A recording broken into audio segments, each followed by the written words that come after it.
Okay. Hopefully it'll record.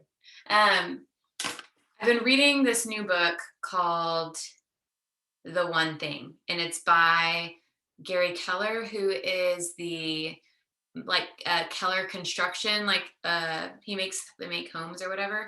Anyways, the book is really just, I mean, totally helping me see things in a new light. And so I wanted to kind of share a couple of things that I've learned throughout the book. Um, but I labeled this title Looking at Success Differently because this quote that I saw a couple of days ago, and I'm going to read it to you. It says, when you allow yourself, can y'all hear me good? It's not blur. Okay. When you allow yourself to accept that big is about who you can become, you start to look at it differently. And I loved that so much because it just kind of like reminded me that big things and exciting things isn't bad. And seeing things and having this big idea and having this big dream isn't bad because it allows you to become a different person in a good way and like evolve into this version of yourself that you're so proud of. Not that you're not proud of who you are right now, but I can say that like 6 years ago to who I am now, I am grown so much as like a human. Yes, because of maturity, but I feel like I've been pushed in this direction in the best kind of way because I'm surrounded by really uplifting, encouraging, bad A women. But I've also been challenged to grow mentally, physically, and all kinds of things. So when I think about big, like I think about big changes. So if we were talking about physical change, okay, I know that as I'm becoming better of a person, I'm having this physical change, right? But this physical change starts here. And then it leads into me having more energy. And then because I have more energy, I'm able to be a more patient mom. Or because I have more energy, I'm able to focus better at work. And so it like leads into me becoming a better person or becoming about who I am becoming. Talking about big money. I feel like people don't really like to talk about money because it can be icky, I guess. But for me, it's like when I sat down and thought about this, I'm like, okay, if we're talking about big money, how does this affect who I am becoming? Well, if I'm making a better income, what does that affect? It affects me not stressing about bills. It affects me not thinking about being overdrafted in my account because I've been in that place in my life. And then it leads into, okay, maybe I'm not stressed about my bank being overdraft, but maybe now I'm in this element of having the opportunity for options. And what I mean by that is I didn't really ever know if I was going to quit teaching, but having this job allowed me to have that option. I'm not saying I don't know if I'll ever go back. I don't really know. But I'm not going to say big money, but having that extra income allowed me to have the opportunity to do something like I'm doing now. I wouldn't have even had that thought in my head because my job was my job and that's how I brought in an income and that's just how it was. So it allowed me to have the opportunity for options. And then it also allowed me to think about and become a woman who was able to be a blessing financially for other people. So it wasn't the only option about me changing my career path. It also allowed me, and it also has allowed me, and will continue as I make more income with this job of now I'm blessed, but then I get to be a blessing to others in the way that I see fit. So it is encouraging to me that with a better income, with a bigger income, I get to be a blessing to other people. With big success, I wrote down tons of notes. We have the opportunity to help other people. We are paving a path and painting this picture and having this courage to lead other women in this direction as well, to show them that opportunity, to show them that option. But it also changes the trajectory for our family. Like I had no idea that this is how my life would be, right? Like I imagine I knew exactly what I wanted to do was teach and coach my entire life. Like that's what my parents did. And not because what my parents did is what I wanted to do, but I wanted to teach and coach like that. If you ask me my dream job, I wanted to be a teacher and I wanted to be a varsity level volleyball coach. Like that was my dream job. And so it's interesting that this has allowed me to change the path for my family. It's allowed me to bring in an income and still raise my babies. It allowed me those options. So when you think big, it looks different for everybody. And I feel like it will change as you grow in your business. Like thinking big for me at the very beginning was, I remember being so pumped when I got my first check. It was like $86 or something. And I was like, wait, so I can buy diapers and I can also buy groceries.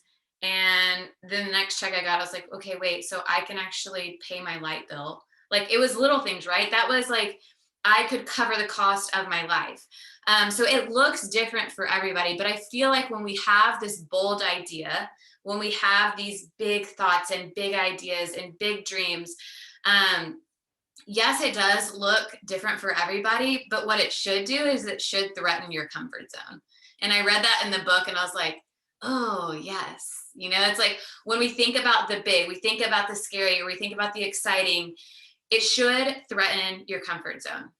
Right. And so I talked to a lot of you girls this week about your goals, about your big goals, action steps to get to those goals. And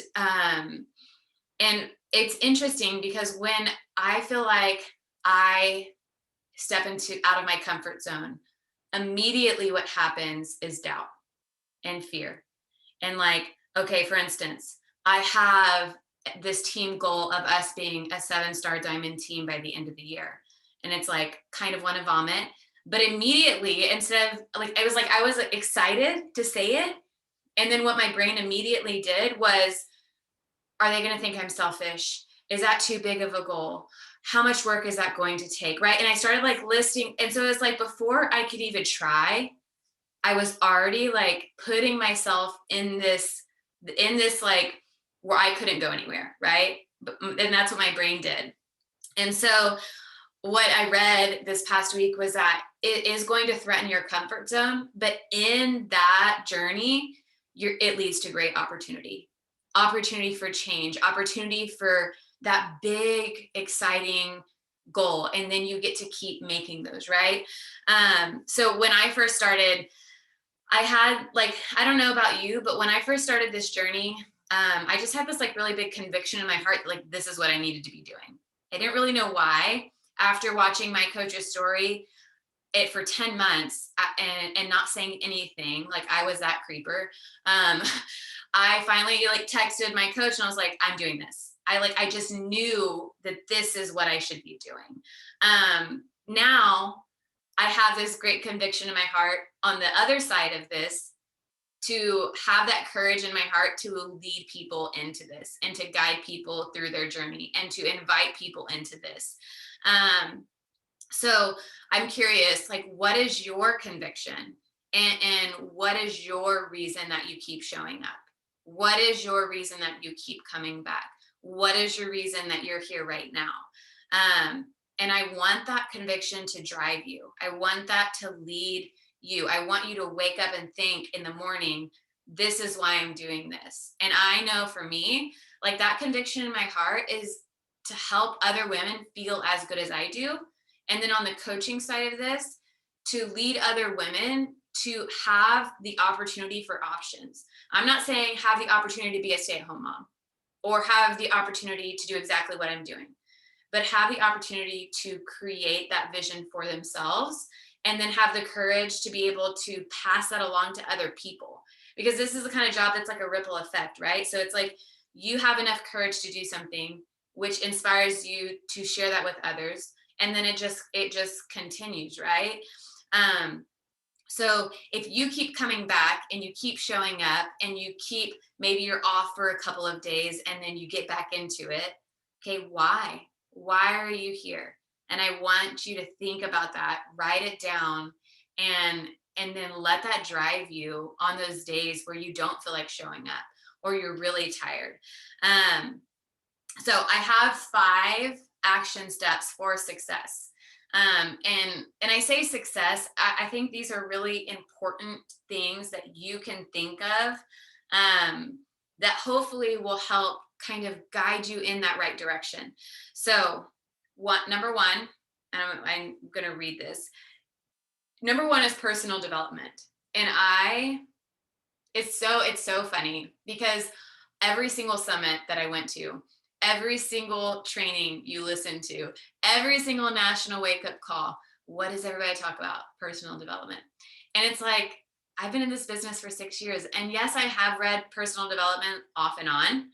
But the crazy thing is that this year specifically, I decided that personal development was going to be a non-negotiable every single day, even if it was for 5 minutes, even if it was for 10 minutes. Like, I had to show up in some kind of way in my personal development. And I have been pretty darn consistent with it this year. And let me tell you, when I think why my business isn't moving, or why I'm in a funk, or why my mindset is crappy, it's because I have not been reading personal development. And it just blows my mind that everybody says it, but then until you decide to do it, you don't get to experience like that element of it.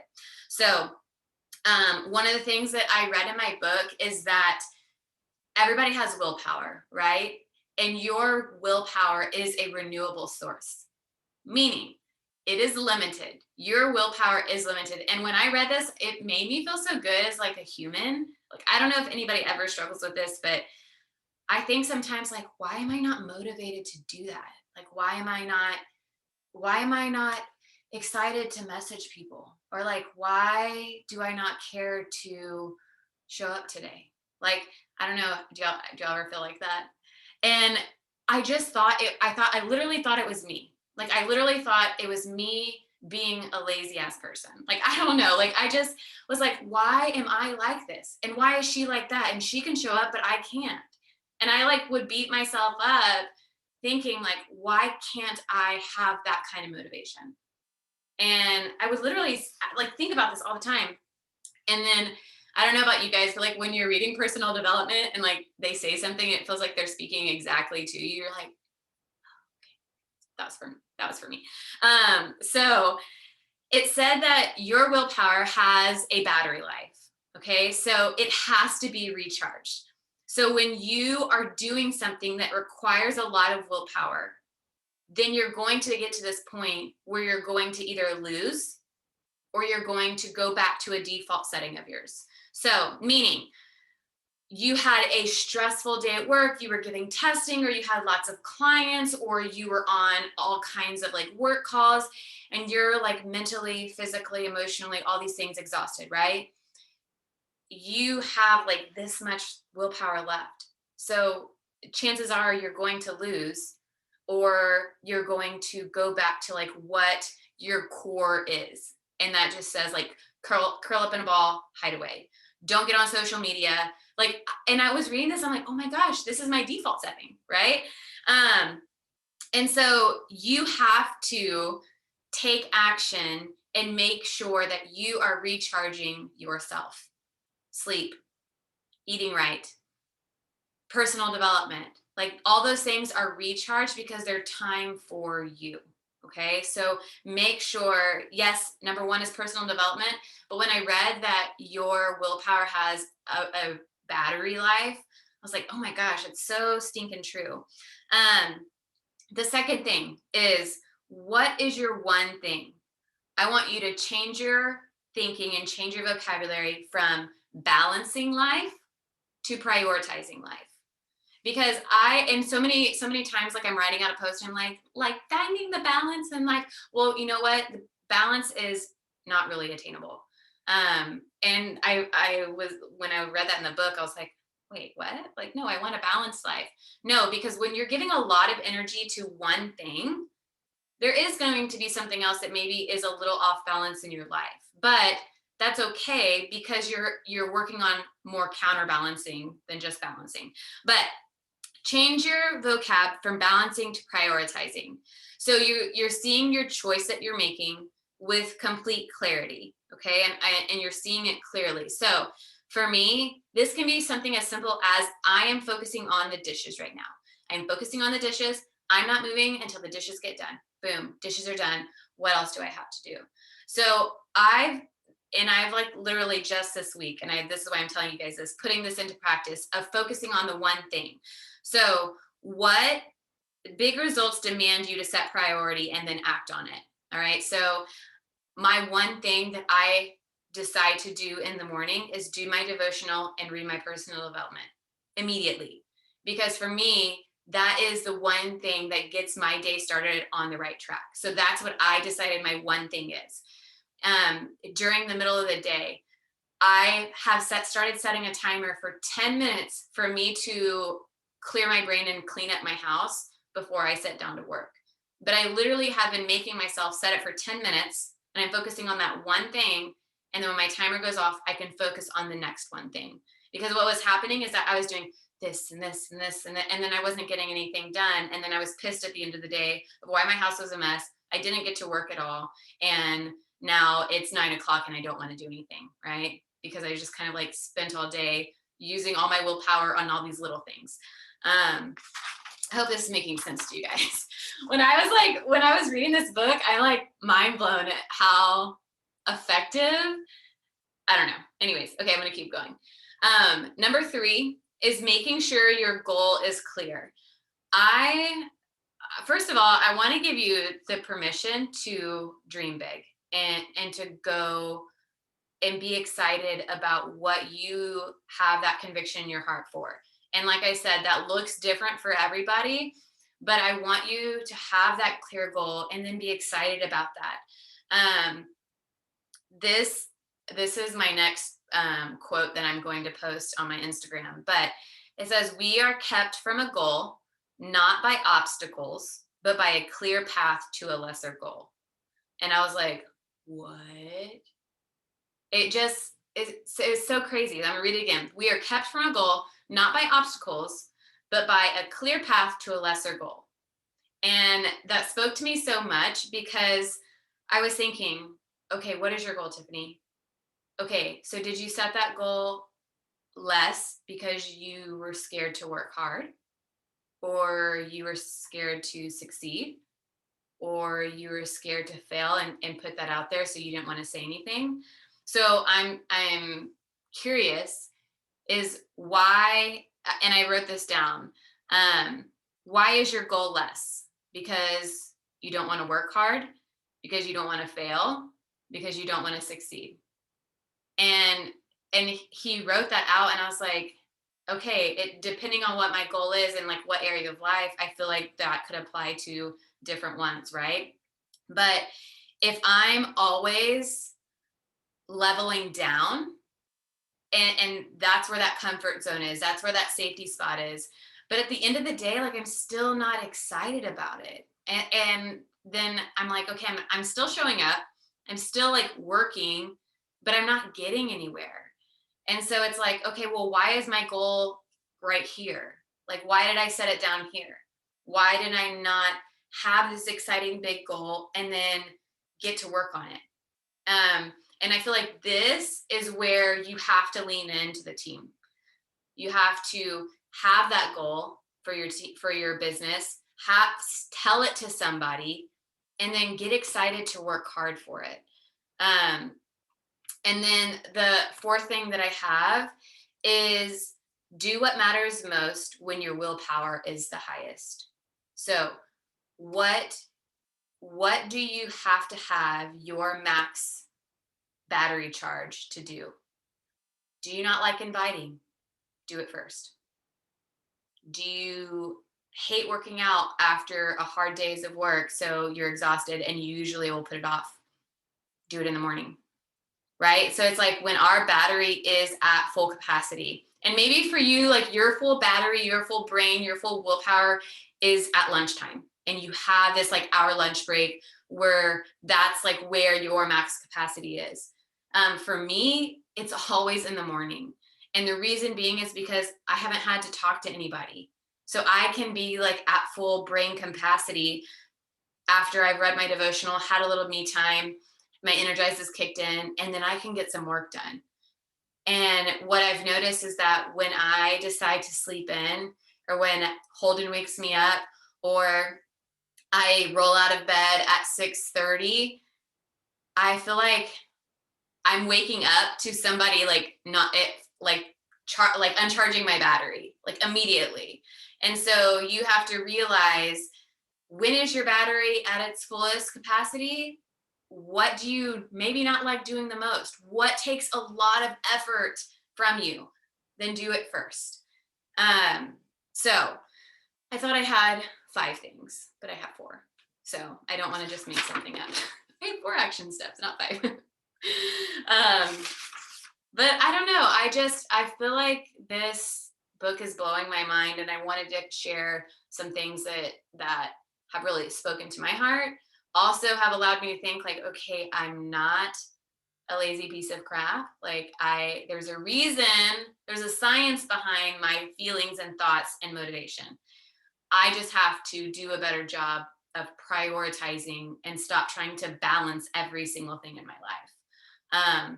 I realize that there's sometimes in business where life is going to be a little unbalanced because you're very solar focused on this one thing, and that's okay. And it talks about like how at home you don't really have maybe that option to go all in on one thing. Like it looks like there's a lot of more counterbalancing. But when you're speaking of work, it's okay for you to set this time aside to focus on this one goal. And then it's okay, then focus on this next goal. So right now for me, my one goal business wise is to have a diamond coach on my left side. I don't have anybody. All my coaches, all my working coaches are on the opposite side. So for me, in order for me to rank advance, I could have 5 diamonds and all my working coaches are on one side. So it doesn't matter how many diamonds pop. I'm not going to rank advance until I have somebody on that side. So I had to switch my thinking, and I had to switch my priorities in my business to have a working coach on my left side. So I want you to think like, in life, what are you going for? And don't dream small, because that's not going to get you anywhere. And getting out of your comfort zone leads to big change and big success. But it's a good thing. So I feel like it allows you to become just like a different person. It allows you to evolve into kind of like who you're made to be. So any questions, thoughts, conversation? I feel like I need to read that book. I'm telling you, I started it and I was like, eh. And then like I just cut like, and then it was like, wait, what? Wait, okay. So I had it on Audible, and then I was like, no, I need to be highlighting. So then like I started reading it on like an actual hard copy, because I just Yeah. like go back to it, and I keep like so many Yeah. good nuggets. That is me 100%. Like same exact thing. And I know like right now, because work is just, it literally like it takes every part of my brain power right now. And I know that's part of the issue, is because like it's just, and then on top of that, it's like, okay, I literally log off work and then Lainey gets home and then I have to be a mom and do all the things with that. And it's like, it's exhausting. And then being, you know, it's just, it's exhausting. So, but I'm like, there is light at the end of the tunnel. Like I'm almost out of that busy time for work where it's like I can finally breathe again and like be able to focus on more than just that one thing. But like even for like my real job, like that would be so helpful, because it's like all day I feel like I'm pulled in a million different directions. Like I like write down a list and I block out times. Okay, I'm like, okay, for this amount of time I'm gonna work on this. But then it's like someone calls me, someone emails me, it's like this person needs this right this second, and it's like constant all day long. And then working at home, it's like, oh, let me go put on laundry, oh, let me do the dishes, and then I do like 2 dishes and then I'm like, crap, the dishes still aren't done. So like I think all of that book would be helpful just in general because Well, and that is totally me. I'm just like all over the place all the time. I am too. And then I don't feel productive at all. And that's one of the things Yeah. that in the book it was talking about, that I don't know if like he was talking to this business, or he was talking to his leaders, and he asked his leaders like, okay, if you had to get 5 things done this week, like what do you want to do? And it's like he felt like nothing was happening. So then he went to like 3 things. And then finally he was like, no, what is the one thing? What is the one thing, if you could get done this week, you would, if you accomplished it, what would it be?